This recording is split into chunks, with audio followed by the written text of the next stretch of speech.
میرے بھائیوں، محبت دل کی وابستگی، روح کا میلان اس کو کہا جاتا ہے۔ دل انسانی جسم کا بادشاہ ہے۔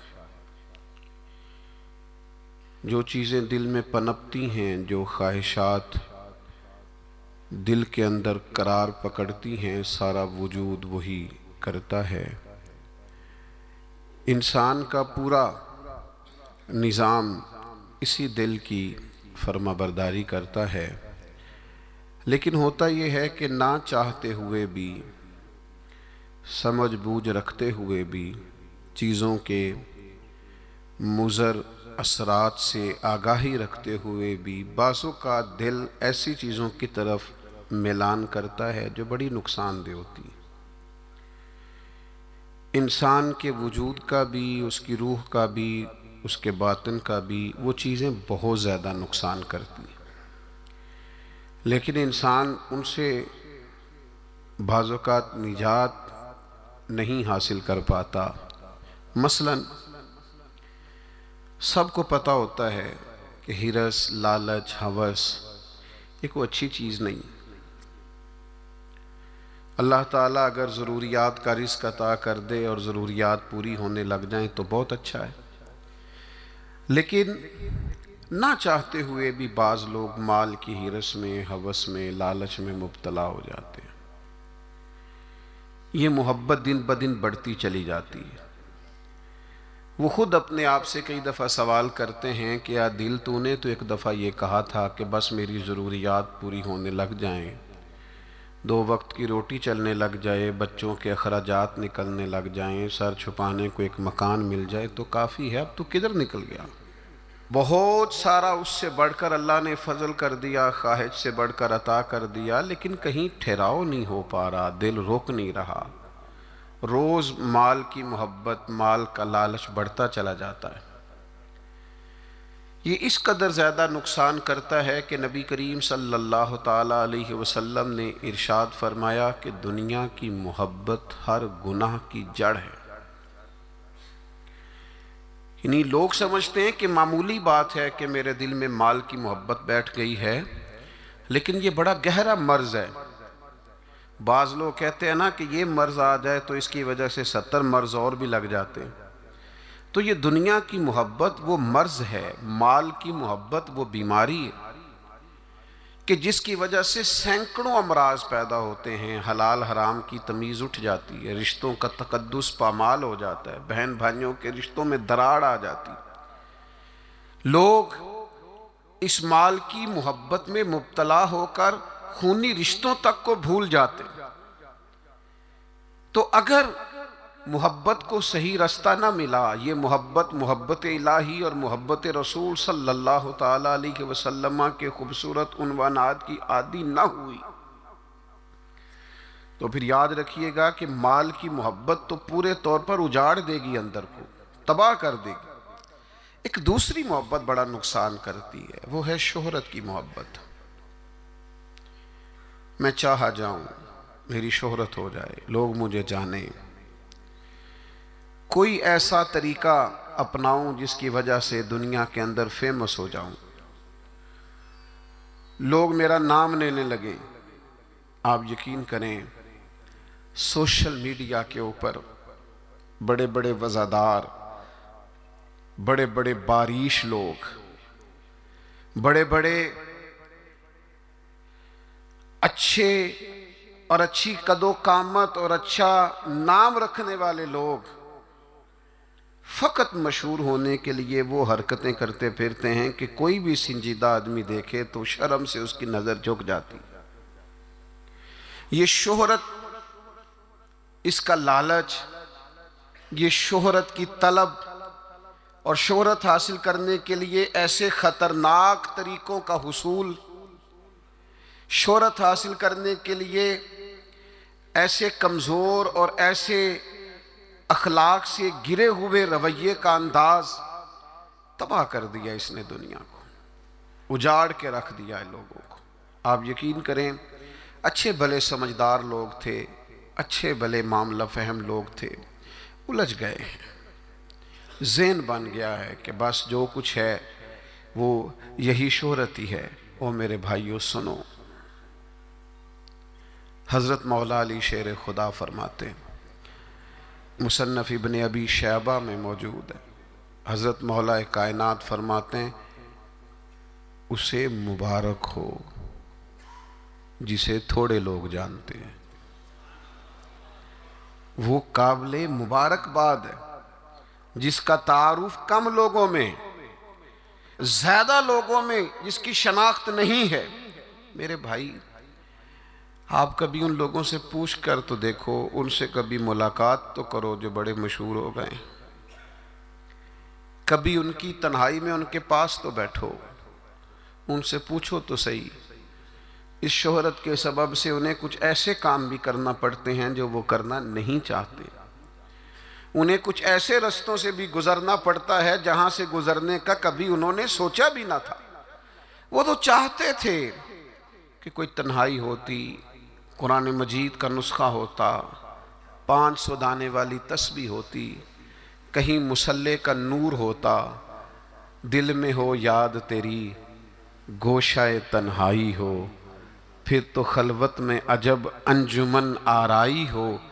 دل چاہتا تھا، لیکن یہ شہرت، اس کی طلب، ہاں ایک بات ہے، اگر آپ شہرت چاہتے ہیں، معروف ہونا چاہتے ہیں، مشہور ہونا چاہتے ہیں، بہت سارے لوگوں میں چاہتے ہیں کہ آپ کا نام سنہری حروف سے ہو اور زیادہ لوگ آپ کو جانے پہچانے، تو قرآن مجید نے نسخہ دیا ہے، فرمایا ان الذین آمنوا وعملوا الصالحات سیجعل لهم الرحمن ودا، جو ایمان لانے کے بعد نیک عمل کرے گا رب لوگوں کے دلوں میں محبت پیدا فرما دے گا، رحمان ایسا ماحول بنا دے گا کہ ان لوگوں کے دلوں میں اللہ تعالیٰ لوگوں کے دلوں میں اس بندے کی محبت پیدا کر دے گا۔ ایک اور محبت ہوتی ہے، اولاد کی محبت، بڑی اچھی محبت ہے، ہونی چاہیے، لیکن اگر یہی اولاد شریعت کے رستے میں آنے لگے، اگر یہی اولاد اس طرح کا رویہ اختیار ہونے لگے کہ آپ کو اس کی خاطر حلال حرام کی تمیز بھولنا پڑے، یا اولاد کہیں رکاوٹ بنے شریعت کی راہ میں، تو پھر قرآن مجید نے کہا انما اموالکم و اولادکم فتنہ، پھر یہ تمہارے لیے آزمائش ہے، پھر تمہیں تھوڑا غور کرنا پڑے گا، تمہیں پھر دیکھنا پڑے گا، پھر تمہیں توجہ کرنی پڑے گی کہ کہیں اللہ رسول کے رستے میں تو نہیں آ رہی۔ حضرت ابوبکر صدیق رضی اللہ تعالیٰ عنہ کے بیٹے نے ایک دفعہ کہا تھا کہ ابا جی، مسلمان ہونے سے پہلے جب بدر کے دن میں کفار کی طرف سے لڑتے ہوئے آ رہا تھا تو آپ میری تلوار کی زد میں آ گئے تھے، میں آپ کو قتل کر سکتا تھا پر میں نے باپ سمجھ کر کے چھوڑ دیا۔ تو سیدنا ابوبکر صدیق فرمانے لگے بیٹا تو ابھی کلمہ نہیں پڑھتا تھا، تو نے مجھے باپ سمجھ کے چھوڑ دیا، اگر تو بدر والے دن میری تلوار کے نیچے آتا تو میں تجھے کبھی بیٹا سمجھ کے معاف نہ کرتا، دین کا مخالف سمجھ کے قتل کر دیتا۔ اس لیے کہ جو اولاد شریعت کے رستے میں آئے گی، دین کے رستے میں آئے گی، پیغام حق کے رستے میں آئے گی، اسے اولاد سمجھ کر درگزر تھوڑا کیا جائے گا۔ میرے عزیزو، وطن کی محبت بھی کبھی غالب آتی ہے، علاقے کی محبت بھی کبھی غالب آتی ہے۔ انسان جہاں پیدا ہوتا ہے، جہاں جوان ہوتا ہے، جہاں وقت گزارتا ہے، جہاں اس کے احباب ہوتے ہیں، جہاں اس کی دوستیاں ہوتی ہیں، جہاں اس کے تعلقات ہوتے ہیں، وہ محبت بھی کبھی غالب آتی ہے۔ لیکن یاد رکھنا، سارا کچھ ہی مکہ مکرمہ میں موجود تھا، وہیں پیدا ہوئے تھے صحابہ، وہیں دوستیاں تھیں، تعلق تھے، رشتہ داریاں تھیں، لیکن جب پتہ چلا نا کہ محبوب کو مدینہ پسند ہے تو پھر کسی نے بھی وطن سے پیار نہیں کیا، محمد عربی کے شہر سے محبت فرمائی ہے۔ آپ ان ساری محبتوں کو گنتے جائیں، وہ دولت کی ہو، وہ شہرت کی ہو، وہ اقتدار کی ہو، وہ اولاد کی ہو، وہ محبت آپ کے لیے وطن کی محبت ہو، یہ ساری محبتیں قربان کی جائیں گی، لیکن اگر کسی محبت کو حاصل کیا جائے گا تو وہ اللہ رسول کی محبت ہے۔ میں آپ کی خدمت میں عرض کروں وہ محبت کس طرح حاصل کرنی ہے؟ دل و جان سے نہ رب رسول کا ہر فیصلہ قبول کرنا ہے۔ یہ ذرا غور کیجئے گا، یہ تھوڑا سمجھنے والا عنوان ہے۔ آپ اپنی قلب سے، روح سے، دل سے پوچھیں کہ مجھے پیار ہے نبی پاک سے۔ وہ داتا صاحب نے ایک مقام پہ لکھا ہے جس سے محبت ہو اس پر غصہ نہیں آتا، جس سے محبت ہو اس کی طرف سفر کریں تو رستہ مشکل نہیں لگتا۔ جس سے محبت ہو وہ کوئی حکم دے تو وہ حکم پورا کرنے میں انسان کوئی رکاوٹ محسوس نہیں کرتا۔ یہ جو محبت ہوتی ہے نا، محبت یہ رستے آسان کر دیتی ہے، حکم ماننا آسان کر دیتی ہے۔ محبوب کچھ بھی کہہ دے، کسی وقت بھی کہہ دے، کسی رنگ میں بھی کہہ دے، کسی حال میں بھی کہہ دے۔ تو محبت ایک ایسی چیز ہے جو انسان کو اتنا خوبصورت بنا دیتی ہے کہ کمال ہو جاتا ہے۔ جب ایک انصاری نے نا نبی کریم علیہ السلام کا فیصلہ پورے طور پر نہیں نہ مانا، حضور نے ایک فیصلہ کیا، ایک انصاری تھے تو انہوں نے وہ فیصلہ پورے طور پر تسلیم نہیں کیا۔ اللہ تعالیٰ نے نا قرآن مجید میں ایک انوکھا انداز اختیار کیا، اور اس انداز کی قرآن مجید میں یہ واحد آیت ہے۔ اللہ کریم نے ارشاد فرمایا فلا وربک، محبوب مجھے تیرے رب کی قسم۔ اللہ کرے آپ کو سمجھ آئی ہو، قرآن مجید کی لذت آئی ہو۔ ذرا یہ انداز دیکھیے، یہ نہیں فرمایا کہ مجھے میری قسم ہو یا تیری قسم ہو، فلا وربک، محبوب مجھے تیرے رب کی قسم۔ رب آکھے اے سونے محبوبہ تیرے سو ناز اٹھے نہ ہاں، لوکی میریاں قسمہ چاندے نے میں تیریاں قسمہ چانا ہاں۔ فلا وربک، محبوب مجھے تیرے رب کی قسم، لا یؤمنون حتی یحکموک فیما شجر بینہم، محبوب یہ اتنی دیر تک مومن نہیں ہو سکتے جب کہ ہر معاملے میں تیرا فیصلہ قبول نہ کریں، اور پھر کیا کریں؟ ثم لا یجدوا فی انفسہم حرجا مما قضیت ویسلموا تسلیما، اور پھر اپنے دل میں اس فیصلے کے بارے میں ذرا سا بوجھ بھی محسوس نہ کریں، پورے طور پر اپنی گردن جھکا دیں محبوب تیرے فیصلوں پر۔ جب تک یہ والا رویہ اختیار نہیں نہ کرتے کہ تیرا ہر فیصلہ قبول ہو، تیری ہر بات قبول ہو، تیرا ہر رنگ قبول ہو، جب تک یہ تسلیم نہیں کرتے اتنی دیر تک رب ان کا ایمان قبول نہیں فرماتا۔ جب تک پورے طور پر قبول نہیں نہ ہوتے فیصلے۔ اچھا میں آپ کی خدمت میں ایک بات عرض کروں،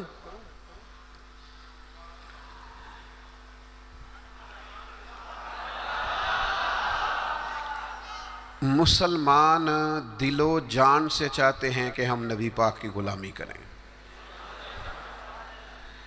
مسلمانوں کی روح چاہتی ہے کہ ہم ہر وقت اپنے نبی کی بات مانیں۔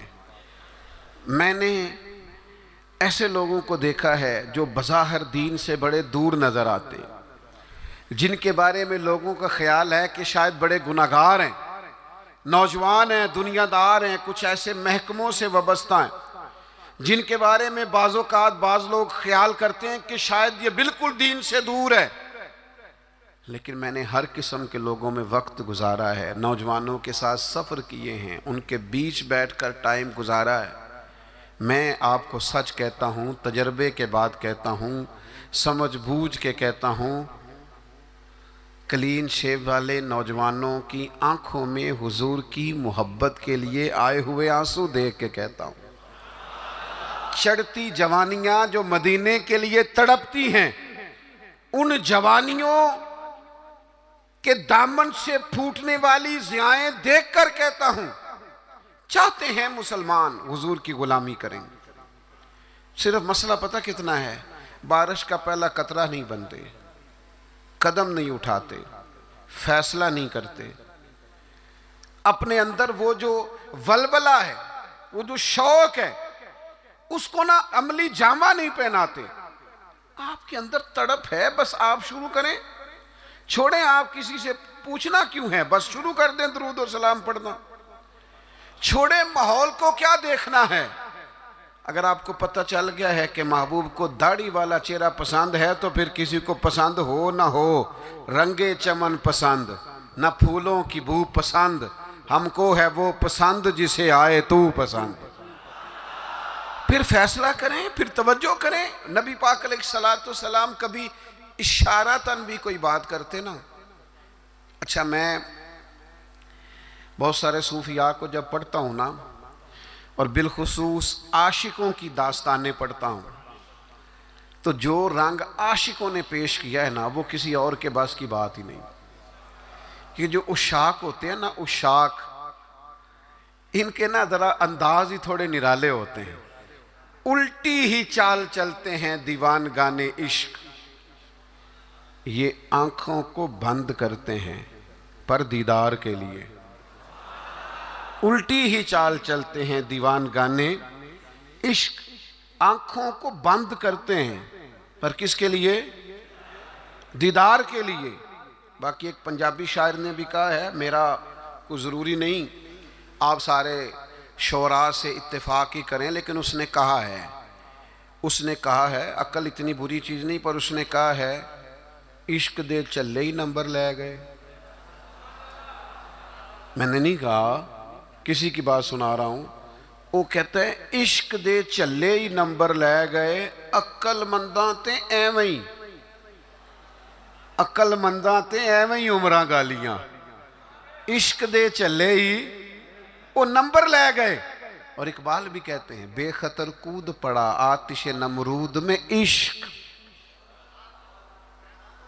اتنی بڑی آگ، اوپر سے پرندہ بھی گرے تو جل جائے، لیکن جناب ابراہیم نے 1 منٹ نہیں لگایا سوچنے پر.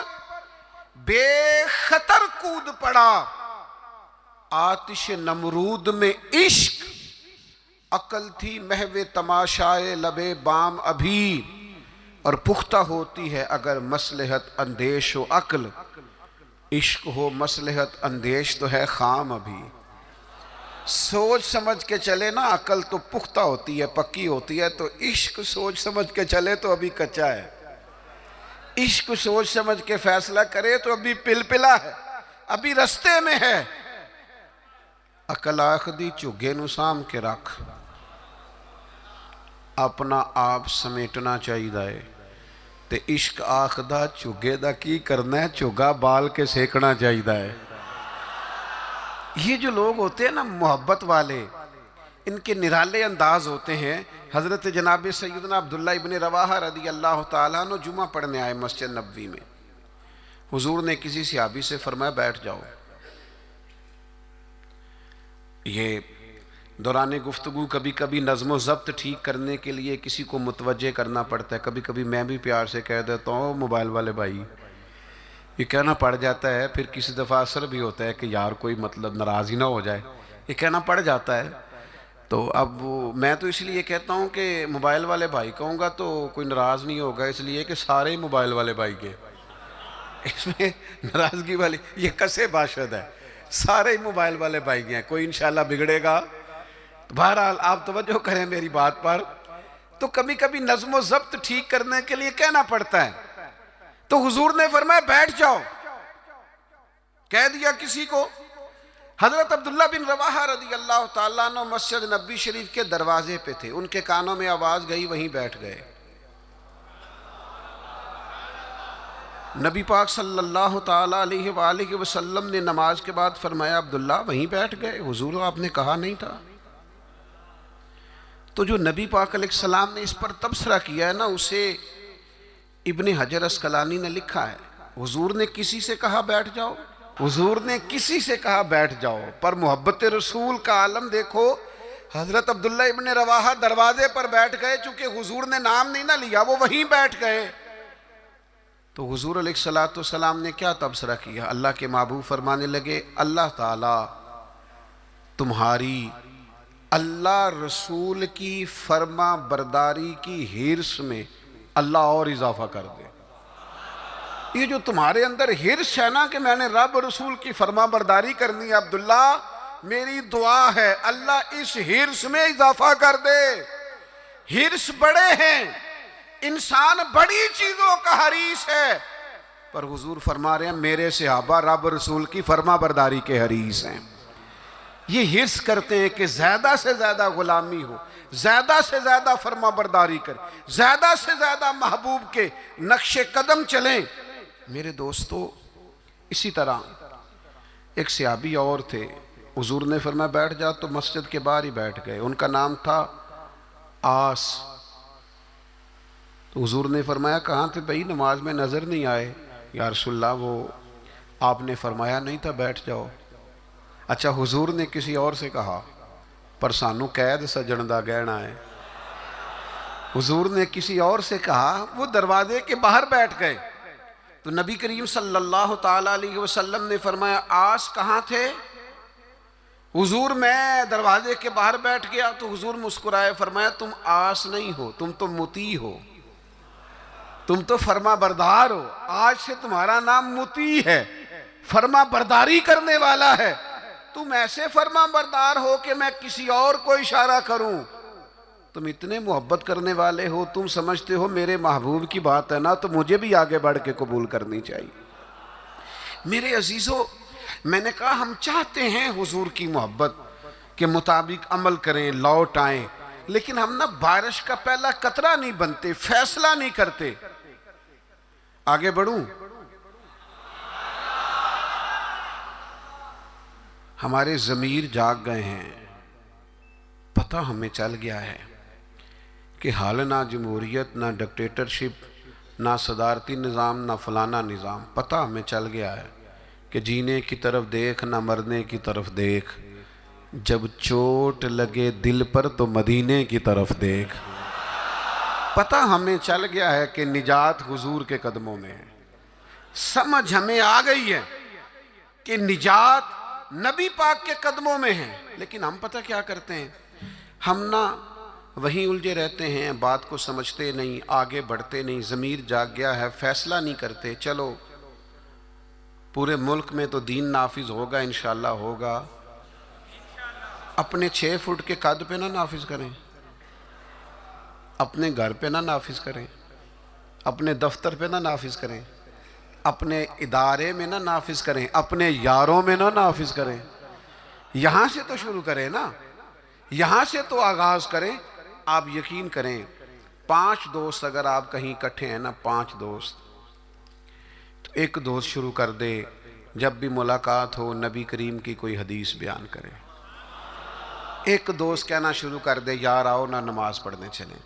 ایک، دیکھو میں نے 5 میں سے ایک کہا ہے، ایک کہنا شروع کر دے یار بس آپ جھوٹ نہیں بولنا یار، بس بڑا ہو گیا۔ ایک صرف ان میں سے پیغام دے کہ نہیں یار دھوکہ دہی نہیں کرنی۔ ایک ان میں سے کہے کہ یار تھوڑا سا نا وقت اب ماں باپ کے لیے بھی نکالنا ہے، اب گھر والوں کے لیے بھی تھوڑا وقت دینا۔ ایک، میں ذمہ داری سے کہتا ہوں، وہ باقی 4 سامنے شاید مذاق اڑائیں، سامنے شاید کہیں بیٹھ جا تو اتنا نیک پتہ ہے ہمیں تیرا، لیکن میں سچ کہتا ہوں وہ سامنے آپ پر تنقید کریں گے، لیکن دل ان کا گواہی دے گا یار کہہ تو ٹھیک ہی رہا ہے۔ یہ دین کے اندر، یہ نبی پاک کی محبت کے پیغام کے اندر اللہ نے نا جاذبیت بڑی رکھی ہے، اس میں کشش بڑی رکھی ہے، اسلام کے اندر لچک بڑی رکھی ہے۔ اسلام کی فطرت میں قدرت نے لچک دی ہے، اتنا ہی یہ ابھرے گا جتنا کہ دبا دو گے۔ اس کے اندر سے ہمیشہ ضیاء پھوٹتی ہے، روشنی نکلتی ہے۔ آپ حضور کا پیغام دے دیں، مزاج بنائیں، کہہ دیں، آپ یقین کریں بڑا لطف آئے گا، بڑا مزہ آئے گا، اس کے اندر بڑا کرم ہوتا ہوا آپ کو دکھائی دے گا۔ آپ محسوس کریں گے کہ میرے کہہ دینے سے انقلاب آ گیا، بہتری آ گئی۔ آپ اس پیغام، اور یہ سب کے لیے بنائیں آپ، یہ کسی کے حق میں بھی کوئی بھی سامنے ہو، آپ کا نعرہ ہمیشہ محبت رسول کا ہونا چاہیے. وہ دوستوں کی محفل ہو، گھر میں ہو، دفتر میں ہو. بات ایک صحابی تھے حضرت برا بن مالک، نوجوان تھے. اچھا، جس طرح سیر کرنے کا مزہ جوانی میں ہے نا، کپڑے پہننے کا لطف جوانی میں ہے، سفر کرنے کا ذائقہ جوانی میں ہے. چلو مجھے کہہ لینے دو، کھانے پینے کا لطف بھی جوانی میں ہے. جس طرح دوستوں کے ساتھ آنے جانے بیٹھنے گپ شپ کرنے کا لطف جوانی میں ہے. او میرے بھائیوں، حضور سے عشق کرنے کا مزہ بھی جوانی میں ہے. یہ کبھی جوانی میں لگ جائے نا، عشق لگا سی کھیڑاں کھیڑ دینوں. کوئی نہیں سمجھ آئی آپ کو؟ اگر آئی ہوتی نا تو یقین کرو آپ کو سمجھ آ جاتی. اگر یہ سمجھ آئی ہوتی تو آپ کو سمجھ آ جاتی. عشق لگا سی کھیڑاں کھیڑ دینوں، تے مینوں کھیڑاں بھل گئیاں. میں تے کجل پایا سی یار دے ویکھنے نو، پھر میں او دی یاد چی روندیاں ڈل گئیاں. حیدر شاہ اس گلی کدے نہ رول دی، پر ہن تے رول دی رول گئیاں. مجھے کچھ دوست کہتے ہیں کئی دفعہ، آپ تھکتے نہیں؟ کبھی آپ بلوچستان میں ہوتے ہیں، کبھی آپ سندھ میں ہوتے ہیں، اگلے دن پتہ چلتا ہے کہ آپ لاہور کی کسی تقریب میں شریک تھے. پھر کچھ دنوں کے بعد ہمیں خبر آتی ہے کہ یہ تو بہاولپور پہنچ گئے. تو آپ تھکتے نہیں؟ تو میں کہتا ہوں کہ کبھی عرش پر کبھی فرش پر، کبھی در بدر کبھی ان کے در، غم عاشقی تیرا شکریہ میں کہاں سے گزر گیا. اور عدم سے لائی ہے ہستی میں آرزو رسول، کہاں لیے پھرتی ہے جستجو رسول. پر ایک شوق ہے ان سارے سفروں کا، ان ساری صحبتوں کا. میں اب آ کے یہ کیفیت ہوئی ہے کہ کبھی کمر درد کرتی ہے، کبھی پٹھوں میں تکلیف ہوتی ہے، کسی وقت آنکھوں میں تکلیف ہو جاتی ہے. تو یہ سارے سفر، یہ ساری جد و جہد، کسی وقت عرض کرتا ہوں محبوب کی بارگاہ میں کہ عدم سے لائی ہے ہستی میں آرزو رسول، ہمیں کہاں لیے پھرتی ہے جستجو رسول. بس اتنی آرزو ہے کہ عجب نظارہ ہو میدان حشر میں بے دم، کہ سب ہوں پیش خدا اور میں روبرو رسول. اتنا سا دل کرتا ہے کہ عجب نظارہ ہو میدان حشر میں بے دم، کہ سب ہوں. ایک صحابی ہیں حضرت برا بن مالک رضی اللہ تعالی، چڑھتی جوانی اور عشق رسول بھی پورا جوبن پہ. ان کے قد کاٹ کا بھی پورا باکپن اور محبت رسول کے دریا بھی پورے کا پورا ان کے سینے میں موجزن. تو حضور کا مجھے یوں لگتا ہے کہ ارادہ کرم ہوا کہ لوگوں کو بتاؤں بھلا یہ مجھ سے کتنی محبت کرتا ہے. نبی کریم علیہ السلام نے فرمایا میں کوئی حکم دوں تو پورا کرو گے؟ بڑے خوش قسمت تھے جو حضور کے سامنے نبی پاک سے حکم لیتے تھے. فرمایا برا میں کوئی حکم دوں تو پورا کرو گے؟ عرض کی حضور حکم کریں تو صحیح. تو محبوب نے مسکرا کے فرمایا جاؤ اپنے باپ کی گردن کاٹ کے لاؤ. تلوار تھامی اور دوڑ پڑے، بھاگے. کریم محبوب فرمانے لگے جاؤ اسے پکڑ لو ورنہ یہ سچ مچ باپ کی گردن لے آئے گا. ان کو صحابہ پکڑ کے لائے تو محبوب فرمانے لگے وہ تو ایک بات گویا آزمانے کو کی تھی، میں کوئی رشتے توڑنے تو نہیں آیا دنیا میں تو رشتے جوڑنے آیا. ان کی محبت رسول کا یہ لیول تھا کہ آپ حکم کریں تو میں باپ کی گردن لانے کو تیار ہوں. گویا میں ہر رشتے ہر ناطے کی قربانی پیش کرنے کو تیار ہوں. یا رسول اللہ مجھے صرف آپ چاہیے. ان کی محبت کا یہ لیول تھا. اور اس لیول پر انہیں اجر کیا ملا؟ جب وہ بیمار ہوئے تو محبوب تیمارداری کے لیے گئے. میں نے سنا ہے وہ بن سنور کر میری عیادت کو آ رہے ہیں. میں سوچتا ہوں کہ کیا بنے گا، وہ آ رہے ہیں، میں جا رہا ہوں۔ حضور تیمارداری کے لیے تشریف لائے۔ اللہ کے حبیب صلی اللہ تعالیٰ علیہ وسلم نے ان کی حالت دیکھی تو ایک دعا فرمائی۔ محبوب فرمانے لگے اے اللہ، دیکھیں اس دعا کا حسن دیکھیں، فرمایا اے اللہ جب برا بن مالک سے تیری ملاقات ہونا تو تو اس سے مسکرا کے ملنا جو تیری شان کے لائق ہے۔ اے اللہ تو اس سے مسکرا کے ملنا اور یہ تجھ سے مسکرا کے ملے۔ اور سنو میرے بھائیوں، اس حدیث پاک کا نتیجہ سنو۔ اس کا نتیجہ علماء فرماتے ہیں یہ نکلتا ہے کہ جو مصطفیٰ کریم سے رج کے محبت کرے گا، کھل کے محبت کرے گا، ہر رشتے سے بڑھ کر حضور سے محبت کرے گا، اس کے اجر کے لیے حضور نے دعا فرمائی ہے جب قیامت میں اللہ کے حضور حاضر ہوگا تو رب اس سے مسکرا کے ملاقات کرے گا جو اس کی شان کے لائق، اور بندہ بھی رب سے مسکرا کے ملے گا۔ میرے عزیز یاد رکھیے گا کہ اپنی زندگی کے اندر حضور کی محبت ہمیشہ اپنا لیں۔ اچھا بعض اوقات نا نبی پاک علیہ السلام کی محبت کے لیے مشکل فیصلے بھی کرنے پڑیں گے، کٹھن رستوں سے بھی گزرنا پڑے گا۔ آپ کو سارا قبیلہ منع کرے گا، ساری برادری روکے گی، مجھے کہہ لینے دو، خاندان میں والدین بھی منع کریں گے۔ آپ کو محبت رسول کے رستے پر چلنا ہے تو بہت سارے احباب بھی آپ کو کہیں گے یار دنیا کا بھی ماحول سمجھنا پڑتا ہے، حالات دیکھو بدل گئے۔ معاذ اللہ کچھ لوگ یہ بھی کہتے ہیں وہ زمانہ اور تھا، یہ زمانہ اور ہے۔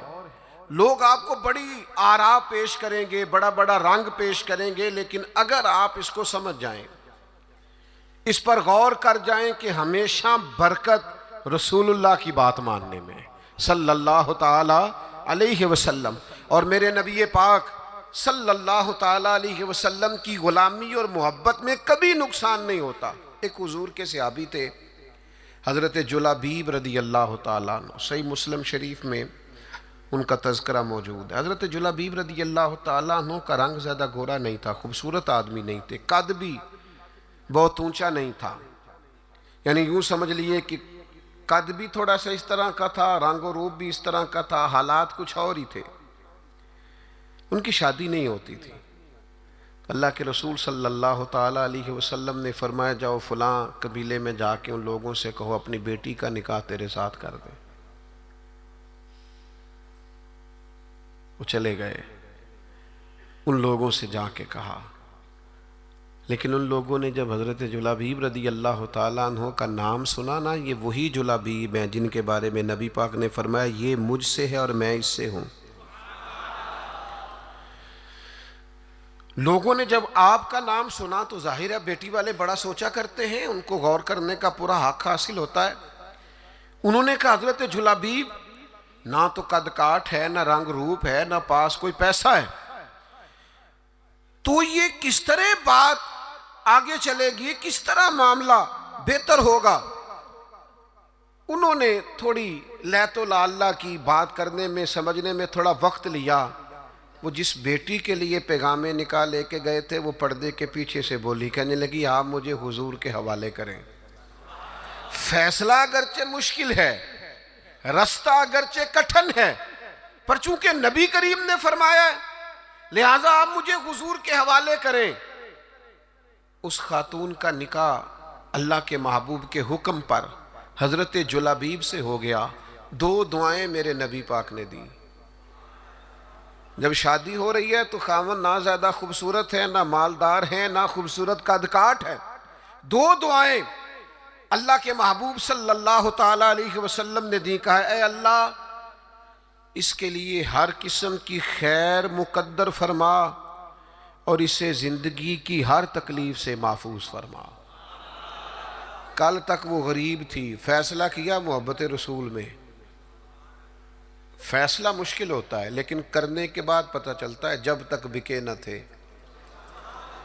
کوئی پوچھتا نہ تھا، تو نے خرید کر ہمیں انمول کر دیا۔ میں نے بڑا پہلے ایک شخص سے کہا تھا ایک امیدوار تھے اسمبلی کے، تو مجھ سے ملے تو مجھے کہنے لگے آپ تو توجہ ہی نہیں کر رہے، لوگ ہمیں بھی بڑے ووٹ دیتے ہیں۔ میں نے کہا آپ کو ووٹ دیتے ہیں، ہمیں تو جان دیتے ہیں، آپ کا ہمارا بڑا فرق ہے۔ تو آپ جو بات کر رہے ہیں وہ ٹھیک ہوگی، لیکن جب تک بکے نہ تھے کوئی پوچھتا نہ تھا، تو نے خرید کر ہمیں انمول کر دیا۔ نبی پاک نے دعا دی، اے اللہ خیر مقدر کرنا، ہر تکلیف سے محفوظ رکھنا۔ صحابہ فرماتے ہیں پھر اسی خاتون کو ہم نے دیکھا، نہ مدینے میں انصار میں اس سے زیادہ کوئی مالدار خاتون تھی اور نہ اس سے زیادہ خرچ کرنے والی کوئی خاتون تھی۔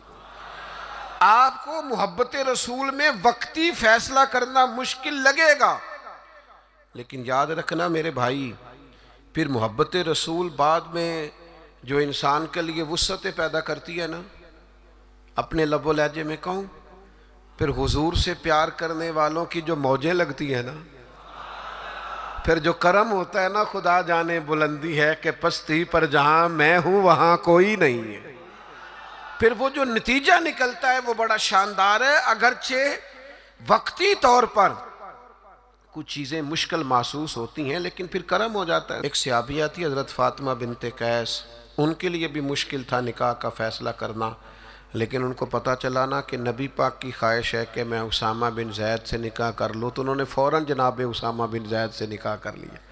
حضور کی خواہش کو پیش نظر رکھا۔ دو تین چیزیں ہمیں سمجھنی ہیں، بس بات سمیٹنے لگا ہوں۔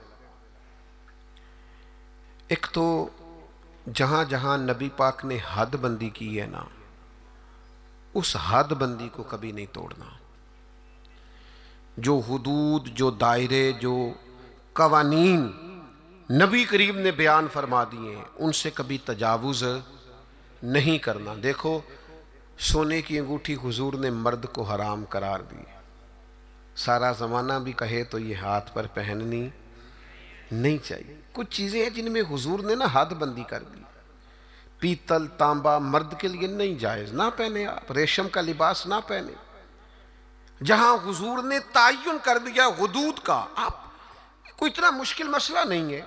آپ اس پہ، ایک صحابیہ تھیں، ان کا سگا بھائی انتقال کر گیا، تو نبی پاک علیہ السلام نے حکم دیا ہے کہ کسی کا بھی سوگ 3 دن سے زیادہ نہیں کرنا، سوائے اس عورت کے لیے جس کا خامد چلا جائے وہ عدت پوری کرے۔ تو صحابیہ 3 دن کے بعد اٹھیں، خوشبو لگائی، دھلے ہوئے کپڑے پہنے، وقتی طور پر اس وقت جو مروج زینت تھی وہ زینت اختیار کی، اور پھر کہنے لگی مجھے اس زینت کی ضرورت نہیں تھی، پر چونکہ نبی پاک نے فرمایا 3 دن سے زیادہ سوگ نہیں کرنا، لہٰذا میں اٹھ کے اس لیے کپڑے بدلے ہیں کہ میں کسی اور کی طرف نہیں دیکھنا چاہتی، مدینے والے محبوب کی شریعت کی طرف دیکھنا چاہتی ہوں۔ جو حدود نبی پاک صلی اللہ علیہ وسلم نے ہمارے لیے مقرر فرمائی ہیں، ان سے کبھی بھی ہم نے تجاوز نہیں کرنا۔ دوسری بات یہ ہے کہ محبت رسول کا ہم سے تقاضا یہ ہے کہ جب رب رسول کو راضی کرنا ہو نا، پھر اپنی ذات نہیں دیکھنی، میرا قد بہت بڑا ہے تو فلاں سے معافی مانگوں، میں اتنا بڑا آدمی ہوں تو اب میں جھک جاؤں، مجھے اتنے لوگ جانتے ہیں تو اب میں جناب تھوڑا سا اپنی گردن کو جھکاؤں۔ میں عاشق رسول میں نہیں ہوتی۔ عاشقان رسول کے اندر کسی قسم کی انا پرستی، عاشق لوگ تے رملے کملے، وہ تو بیچارے سیدھے سادے لوگ ہوتے ہیں، ان کے تو مزاج کے اندر فقیری ہوتی ہے، سادگی ہوتی ہے۔ حضرت خالد بن ولید فرماتے ہیں میرا اور جناب عمار ابن یاسر کا رضی اللہ تعالیٰ عنہما، دونوں صحابہ جلیل القدر ہیں، عظیم مرتبے والے ہیں، جناب خالد بن ولید فرماتے ہیں کسی بات میں حضرت عمار ابن یاسر سے شکر رنجی ہو گئی، تو جناب عمار ابن یاسر حضور کی بارگاہ میں پہنچے، میں بھی پہنچا، فرماتے ہیں دونوں کی بات سن کے بس حضور نے اتنا کہا، کوئی فیصلہ نہیں فرمایا کہ اس میں غلطی پر کون ہے، حق پر کون۔ نبی کریم صلی اللہ علیہ وسلم نے بس اتنا فرمایا، یاد رکھنا جس نے عمار ابن یاسر کو ناراض کیا اس نے اللہ رسول کو ناراض کیا، بھائی اتنی بات حضور نے کر دی۔ حضرت خالد بن ولید سپہ سالار آدمی تھے، بڑے قبیلے کے تھے، بڑا قد کاٹ تھا، بڑا نام تھا، بڑی بلے بلے تھی، سیف اللہ ہے. لیکن آپ فرماتے ہیں چونکہ حضور نے فرمایا عمار ابن یاسر کو راضی کرو گے تو اللہ رسول راضی ہوں گے، فرمایا میں ان کے پیچھے پیچھے پھرنے لگا. میرے لیے ان کی رضا سے بڑھ کر کوئی اور رضا، اور کوئی رضا حیدر شاہ اس گلی کدے نہ رول دی. پر ہن تے رول گئیاں جب نبی پاک نے فرمایا ہے کہ یہ رضا. دیکھیں نا، حضور نے حضرت اسامہ بن زید کو لشکر کا امیر بنایا تھا، حضور کا وصال ظاہری ہوا تو حضرت ابوبکر صدیق کو لوگوں نے مشورہ دیا کہ آپ اس نوجوان کو، یہ بالکل جوان ہے ابھی، بڑے بڑے کبار صحابہ موجود ہیں، کسی اور کو بنا دیں. فرمایا اسے پیچھے کروں جسے مدینے والے محبوب نے آگے لگایا ہے، بلکہ ان کو گھوڑے پہ سوار کر کے خود اسی گھوڑے کی لگام پکڑ کے جناب صدیق اکبر امیر المومنین پیدل چل رہے ہیں. تو اسامہ بن زید نے کہا امیر المومنین آپ اوپر آئیے. فرمایا تو اوپر ہی رہ جسے حضور نے امیر مقرر فرما دیا ہے. تو میرے بھائی آپ پھر یہ نہ محسوس کرے کہ میں بڑا چودھری ہوں، میرا بڑا قد کاٹ ہے. پھر ہم نے اپنا قد نہیں دیکھنا، محبوب پاک کی نظر عنایت کو دیکھنا ہے، حضور کی رضا کو دیکھنا ہے. یاد رکھیے گا ایک تیسری بات، ایک حدود کو نہیں توڑنا، ایک حضور کی رضا حاصل کرنے کے لیے اپنی انا نہیں سامنے آنے دینی. ایک تیسری بات اور، طرز زندگی سادہ اختیار کرنا ہے اگر حضور سے پیار کرنا ہے تو. بڑی ضروری بات ہے، بڑی ضروری. آپ سادہ غذا کھائیں، سادہ نشست، سادہ لباس، سادہ انداز گفتگو، لوگوں سے بلا تکلف ملاقات، آپ کے لب و لہجے میں کسی قسم کی تصنع نہ ہو، بناوٹ نہ ہو، تکلف نہ ہو. آپ اگر حضور کے غلام ہیں، نبی پاک سے محبت کرتے ہیں، تو پھر آپ کوئی کسی قسم کا اپنے لیے پروٹوکول نہ چاہیں. صحابی آئے تھے نا، عرض کی یا رسول اللہ میں آپ سے بڑا پیار کرتا ہوں. کیسا خوش بخت ہے، حضور کے سامنے اظہار محبت کر رہا ہے، میں بڑا پیار کرتا ہوں. تو حضور نے فرمایا سوچ کر کہو کیا کہہ رہے ہو. حضور بڑا پیار کرتا ہوں. فرمایا سوچ لے. حضور بڑا پیار کرتا ہوں. تیسری دفعہ محبوب نے فرمایا سوچ لے. حضور مجھے بڑا عشق ہے آپ سے. اللہ کے رسول نے فرمایا پھر تیاری کر لے، فقر تیری طرف دوڑ کے آئے گا، پھر تیری طرف غریبی آئے گی. جو مجھ سے پیار کرتا ہے اس کی طرف فقر آتا ہے. تو یہ یاد رکھیں کہ اسے صرف اور صرف پھولوں کی سیج نہ سمجھنا، اور فقر کی کئی قسمیں ہوتی ہیں، صرف پیسوں کی کمی فقر نہیں ہوتی. آپ کا طرز زندگی سادہ ہونا چاہیے، انداز فقیرانہ ہونا چاہیے، اٹھنا بیٹھنا سادہ ہونا چاہیے، کیونکہ یہ سادگی میرے نبی کی پسند ہے. ایک روایت مجھے یاد آ رہی ہے، میرا دل کرتا ہے آپ کو سنا دوں. کبھی کبھی نا کچھ فرمائشیں بھی ہوتی ہیں، آپ کا نہیں مجھے پتا، میں اپنی اماں سے فرمائش کیا کرتا تھا کبھی کبھار کوئی چیز اپنی مرضی کی کھانے کے لیے. اماں جی کبھی ساگ بنا دیو نا، تو کبھی ان سے کہتے تھے اسپیشل والا گڑ کھانا ہے. یہ دیہاتی ماحول بڑا شاندار ہوتا ہے. آپ کو پتا ہے نبی پاک کو مکے سے حضرت حلیمہ کے گاؤں میں کیوں بھیجا گیا تھا؟ اس لیے کہ مکے کے لوگ چھوٹے بچوں کو وہاں بھیجتے تھے، کہتے تھے فضا بھی خالص ہے، زبان بھی خالص. دیہاتوں کی زبانیں خالص ہوتی ہیں. کبھی کبھی نا فرمائشیں ہوتی ہیں ماؤں سے. حضرت سلمہ مومنوں کی ماں جناب ام سلمہ، ایک دن نا ان کے 3 بیٹے روحانی بیٹے ان کی خدمت میں آئے. کون کون؟ آپ نام سن کے بھی بڑے خوش ہوں گے. حضرت جعفر طیار ہے نا، حضرت علی کے بھائی، ان کے بیٹے عبداللہ بن جعفر آئے. اور پھر ان کی خدمت میں حضرت عبداللہ ابن عباس جو نبی پاک کے چچا جناب عباس ہیں، ان کے بیٹے عبداللہ آئے. اور ان دونوں کے ساتھ مولا علی کے لخت جگر امام حسن بھی آئے.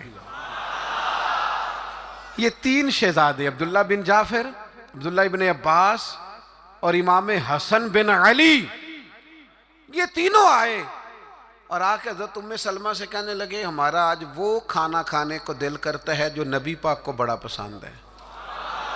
اماں جی ہماری ماؤں سے بندہ فرمائش کر لیتا ہے نا، تو ہماری فرمائش ہے وہ والا کھانا بنائیں جو حضور کو پسند ہے۔ تو حضرت ام سلمہ نے ٹھنڈی آہ بھری، فرمایا بیٹا وہ بڑا ہی سادہ ہے، کھا لو گے؟ کہ اماں جی کھا لیں گے۔ تو جناب ام سلمہ نے نا تھوڑے سے جوں نکالے، پھر ان کو پیسا، پھر تھوڑا سا زیتون ڈال کے پکانا شروع کیا، پھر تھوڑا سا اس میں مسالہ ڈالا۔ فرماتے ہیں وہ سادے سے جوں زیتون میں سادے سے پکے۔ فرماتے ہیں وہ ہمارے سامنے رکھ کے حضرت ام سلمہ جب اٹھیں تو آنکھوں میں آنسو آ گئے۔ فرمانے لگی اس طرح کے سادے کھانے مدینے والے محبوب کھایا کرتے تھے، اس طرح کے سادے کھانے محبوب تناول فرماتے تھے۔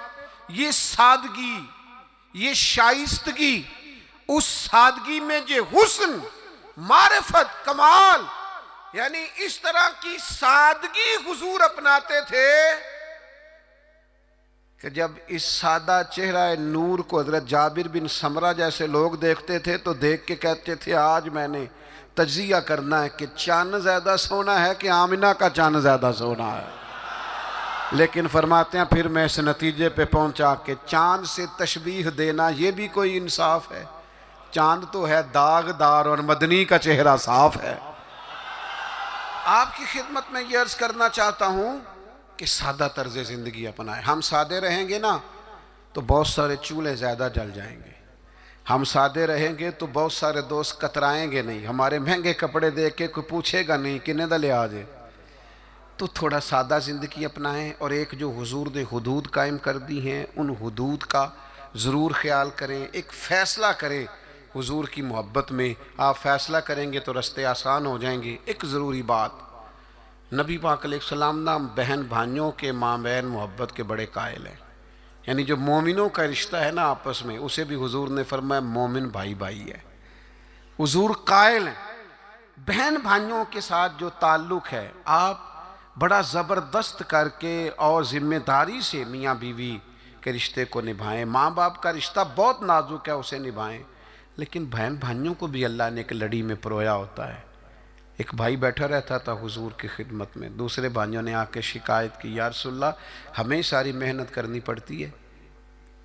اللہ کے حبیب فرمانے لگے تمہیں جو رزق ملتا ہے وہ بھی اس کی برکت سے ملتا ہے۔ تو بہن بھائیوں کے معاملے میں تھوڑا اپنے آپ کو، جب حضرت شیمہ جناب حلیمہ سعدیہ کی بیٹی آئی ہیں تو نبی کریم نے فرمایا میری بہن آئی ہے، حالانکہ وہ رضائی بہن تھی، اور اس بہن نے جب سفارش کی کہ یا رسول اللہ صلی اللہ علیہ وسلم میرے سارے قبیلے کو چھوڑ دیں، اگرچہ اس قبیلے کو بڑی مشکل سے فتح کیا گیا تھا، حضور نے کسی سے مشورہ ہی نہیں کیا، فرمایا بہن نے کہا ہے لہذا سارے ہی آزاد ہیں۔ تو اس رشتے میں مجھے خاص سوال کیا گیا تھا، اس لیے میں نے عرض کر دیا۔ اللہ ہماری حاضری کو قبول فرمائے۔